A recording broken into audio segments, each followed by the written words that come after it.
Update, February 23rd, 2015. Okay, so this is where I'm at with this machine I've been building. I think I updated you pretty much all this stuff up here. I have finished the Zeke build platform structure. It's a little cluttered in there, but I decided to go with all aluminum extrusion. Make it more rigid. It's a little hard to see, and I'll explain what this here is in a bit. It's in the way right now, but basically I've decided to go with aluminum extrusion for rigidity. I have a nice unique one there. I'm going to come off of there with an aluminum platter for a build platform. But anyway, so that's the story with that. But what I've decided, I think I'm leaning towards doing now with this thing is instead of a HBOT or Core XY or something like that, which is a Cartesian system, I'm thinking of going with a polar coordinate system, a polar type machine. I don't know, you don't see a whole lot of them. There's one I've seen on like Kickstarter or something like that. And I've seen a couple others online, but really they're sort of rare. And what I'm doing here is actually I've got the Z-axis running as I've told you, and what I've done here is now I've got a second axis running, and this is so now it's a two-axis machine. And what I've been doing here is I've got the stepper motor flopped over on its side, and I've mounted a little aluminum disc to it. And I'm experimenting with rectilinear to polar conversion, and I wanted to see if just how straight of a line I could do, and how the angularities were, how my angular displacement would be accuracy wise because of the finite resolution of the stepper. So what I'm going to do here is I'm going to pause this for a second, and I'm gonna get the universal G-code sender primed, and then I'm going to show you the little G-code program I generated in MATLAB to do a test, and then I'll try to tell you what some of the lines mean on this thing. So just let me pause this for a second, and then I'm going to I'll be back. Okay, I'm back.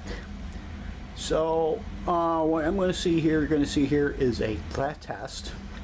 I'll run the program through, and I'll describe to you the best I can what it's doing at each point, and then after it's done running, I'll zoom in closer and give a little description. So here we go. I'm going to start the program.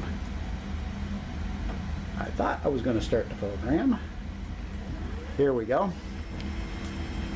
Now what it's doing now is just doing a G1 move. It's basically a spiral move because I'm not doing the polar conversion yet. I'm just moving to the first feed point. And here we go, down the first straight line. Then it's going to slow down and does another arc move to the start of another straight line.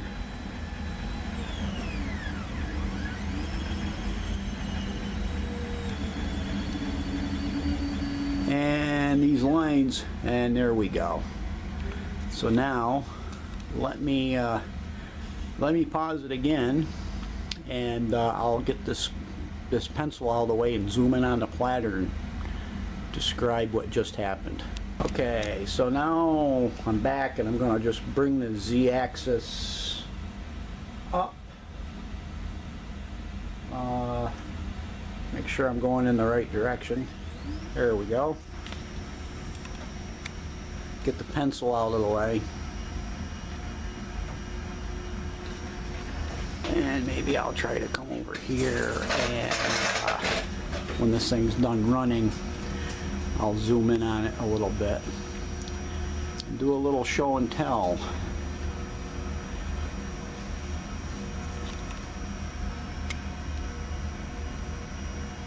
And yeah, I just have a while it's running up, I just have a pencil in an indicator holder, on a couple blocks of steel, and I have a nice translation stage here with a micrometer adjust on it.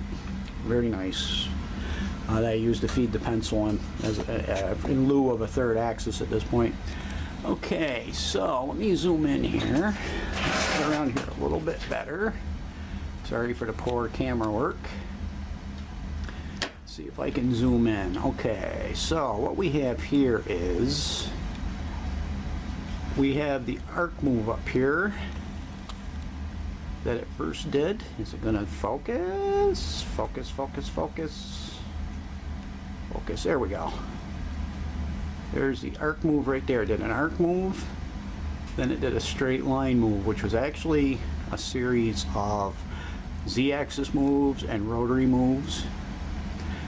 Then it did a just a simple arc here, just because I wasn't trying to do any conversion, just feeding the X and Z axis to the next start point, and then did this straight line down.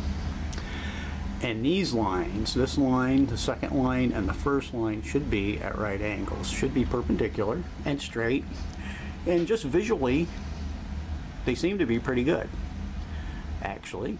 I got to take a square and check it, and I suspect to find some error because of the finite resolution of the stepper motor, but we'll see. And I can fine-tune that by going, right now I have it, these stepper motors are 400 steps per 360 degrees, and then right now I have the driver chip set up doing 16 micro stepping, so that would be essentially 400 times 16 steps per 360 degrees, and I can actually increase that to a 32 micro step, which will half any error that I have in it. So that's kind of like what I've been up to.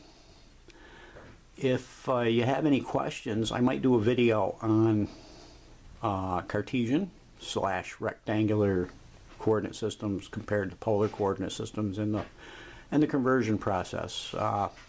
And if anybody has any interest in that, you know, leave a comment and I'll do a video describing polar coordinate systems and how you convert between the two and what's actually happening here. I find it kind of neat, kind of interesting actually. But anyways, that's what I've been up to. This update, February 23rd, 2015. Bye for now.